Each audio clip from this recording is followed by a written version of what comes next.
Halo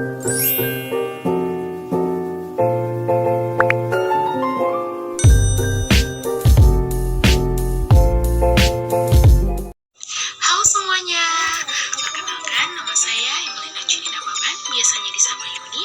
Saya adalah salah satu siswa dari Sekolah SMA Negeri 5 Tual, terkhususnya kelas 4. Nah, tujuan saya membuat video ini adalah untuk menyelesaikan tugas yang diberikan oleh Ibu Guru mata pelajaran Informatika.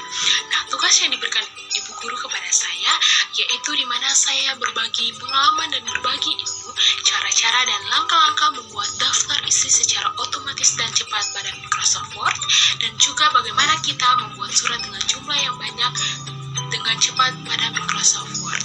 Nah, tanpa membuang-buang waktu, yuk kita mulai saja caranya.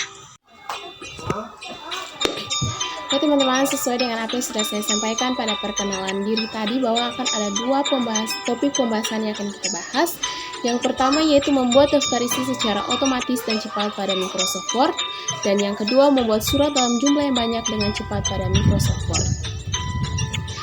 Nah, yang akan kita bahas pertama yaitu langkah-langkah membuat daftar isi. Nah, jadi ketika kita membuat daftar isi akan ada beberapa proses yang kita lewati. Yang pertama yaitu buka Microsoft Word. Nah, jadi teman-teman, ketika kita ingin membuat daftar isi pada laptop maupun komputer, maka langkah yang akan kita lakukan pertama yaitu membuka aplikasinya, yaitu aplikasi Microsoft Word. Nah, langkah yang kedua yaitu salin makalah dari Google atau makalah yang kita buat sendiri. Nah, dalam artian salin makalah dari Google itu seperti kita ingin mencoba untuk membuat daftar isi, boleh kita salin makalah dari Google untuk bisa kita jadikan bahan percobaan dalam melatih diri kita untuk membuat daftar isi. Nah, yang berikutnya yaitu makalah. Maksud dan tujuan dari makalah yang kita buat sendiri, seperti contoh, ketika kita mendapat tugas dari para guru maupun para dosen, kita boleh menggunakan makalah yang kita buat sebagai percobaan untuk melatih diri kita juga dalam membuat daftar isi. Langkah yang ketiga yaitu bab heading 1. Nah, jadi teman-teman, pada saat kita membuat makalah, ada bab dan subbab. Nah, bab ini seperti contoh bab 1 pendahuluan, bab 2 pembahasan, bab 3 penutup, dan bab-bab selanjutnya. Nah, bab inilah yang kita gunakan heading 1. Nah, jadi beberapa bab yang sudah saya sebutkan tadi, boleh kita blok, dan kita blok satu persatu, kemudian bisa kita klik heading 1. Nah, langkah selanjutnya yaitu subbab. Nah, subbab ini merupakan bagian penyusun dan bagian pelengkap dari bab. Nah, subbab ini seperti contoh latar belakang, rumusan masalah, tujuan, manfaat, kesimpulan, saran. Nah, itu merupakan salah satu contoh, berbagai contoh dari subbab. Nah, subbab itulah yang kita gunakan heading 2. Kita blok satu persatu, kemudian kita klik heading 2. Nah, langkah selanjutnya yaitu yang kelima, kursornya diletakkan pada halaman kosong yang akan terisi daftar isi. Jadi kursornya kita letakkan pada halaman kosong yang sebentar akan tercantum atau tertampilkan daftar isi. Nah, langkah selanjutnya yaitu yang keenam, klik menu reference. Nah, jadi ketika kita sudah melewati langkah pertama, kedua, ketiga, keempat, dan kelima, maka langkah selanjutnya yaitu keenam, klik menu reference. Nah, menu reference ini terletak pada bagian atas yang sejajar dengan file, home, dan lain-lain sebagainya. Nah, langkah selanjutnya yaitu yang ketujuh, klik opsi table of contents. Nah, teman-teman, opsi table of contents berada pada bagian ujung pojok paling kiri. Nah, langkah selanjutnya yaitu klik custom table of contents. Nah, ketika kita sudah klik opsi table of contents, langkah selanjutnya yaitu kita klik custom table of contents. Nah, ketika kita klik custom table of contents, maka akan muncul beberapa contoh daftar isi dan juga beberapa kalimat di bagian bawahnya. Nah, jadi ketika kita klik custom table of contents, maka disitulah kita klik untuk kita masuk pada langkah yang ke-9, yaitu untuk menentukan ukuran panjangnya titik-titik sesuai dengan kita inginkan. Seperti contoh titik-titik yang kita inginkan untuk daftar isi kita yaitu 15 cm, maka kita ketik di situ 15 cm. Nah, ketika kita sudah selesai menentukan titik-titik yang kita inginkan, kemudian pada opsi leader, kita klik nomor 2. Nah, kita klik nomor 2 pada opsi leader untuk yang sebentar muncul adalah titik-titik. Setelah itu, ketika dua hal tadi sudah kita lakukan, kemudian kita klik OK. Nah, selanjutnya kita masuk pada langkah yang terakhir. Langkah yang terakhir yaitu kemudian kita klik lagi table of contents. Nah, jadi teman-teman, ketika kita sudah menyelesaikan langkah yang ke-9 dan kita masuk pada langkah ke-10, maka kemudian kita klik lagi table of contents pada langkah ke-6 atau ke-7 tadi. Nah, kemudian ketika kita sudah klik lagi table of contents, kemudian kita pilih salah satu contoh dari daftar isi yang tercantum. Nah, jadi teman-teman, di situ ada 3 contoh daftar isi yang tercantum. Nah, teman-teman bisa klik yang pertama, kedua, maupun ketiga. Nah, jadi ketika teman-teman klik di antara 3 contoh daftar isi yang tercantum, maka akan muncul daftar isi pada halaman yang tadinya teman-teman sudah letakkan kursor. Otomatis, daftar isi yang kita inginkan akan tercantum di dalam daftar halaman yang kosong tadi sesuai dengan apa yang kita inginkan. Mulai dari bab, subbab, dan juga jumlah titik-titik atau ukuran titik-titik yang sudah tadi kita buat, maka semuanya akan muncul pada daftar kosong, halaman kosong yang setelah ini akan dimunculkan daftar isi. Jadi otomatis daftar isinya akan muncul sesuai dengan apa yang kita inginkan dan apa yang sudah kita lakukan pada langkah-langkah sebelumnya. Oke teman-teman, jadi di saat ini kita akan masuk pada topik pembahasan yang kedua, yaitu langkah-langkah membuat surat. Nah, jadi teman-teman, di saat ini akan ada juga beberapa proses yang harus kita lewati dalam membuat surat pada laptop maupun komputer kita. Nah, yang pertama yang kita lakukan yaitu kita buka Microsoft Word. Nah, yang kedua, kita ketik surat yang kita inginkan.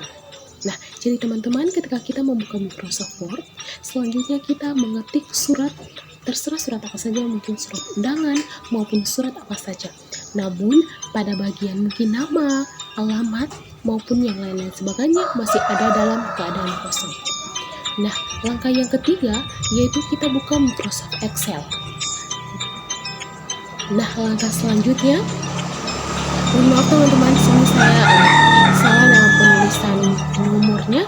Jadi setelah kita membuka Microsoft Excel, selanjutnya kita masuk pada langkah keempat, yaitu kita membuat daftar berupa data. Jadi pada Microsoft Excel kita membuat daftar berupa data yang di dalamnya mungkin berisi nama, alamat, dan sebagainya. Bisa juga teman-teman menambahkan data-data yang lain.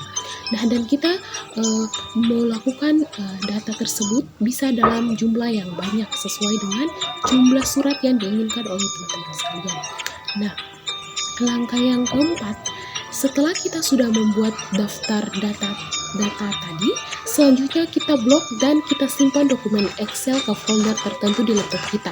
Jadi ketika kita sudah selesai membuat data tersebut, kemudian kita blok dan kita simpan pada dokumen Excel yang ada pada laptop maupun komputer kita.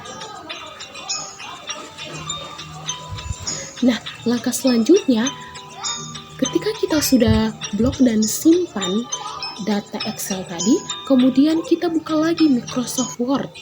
Nah, kita buka lagi Microsoft Word untuk kembali ke surat yang sudah kita buat di awal. Nah, setelah sudah kembali ke Microsoft Word, langkah selanjutnya yaitu kita klik menu My Links. Nah, menu My Links berada pada bagian atas yang sejajar dengan file, home, dan lain-lain sebagainya. Nah, setelah kita sudah klik menu My Links, selanjutnya kita klik Select Recipients. Nah, kita klik Select Recipients, selanjutnya kita klik Use and Exiting List. Nah, jadi ketika kita klik Use and Exiting List, disitulah tempat kita untuk mencari daftar atau nama yang sudah kita buat sebelumnya pada Microsoft Excel.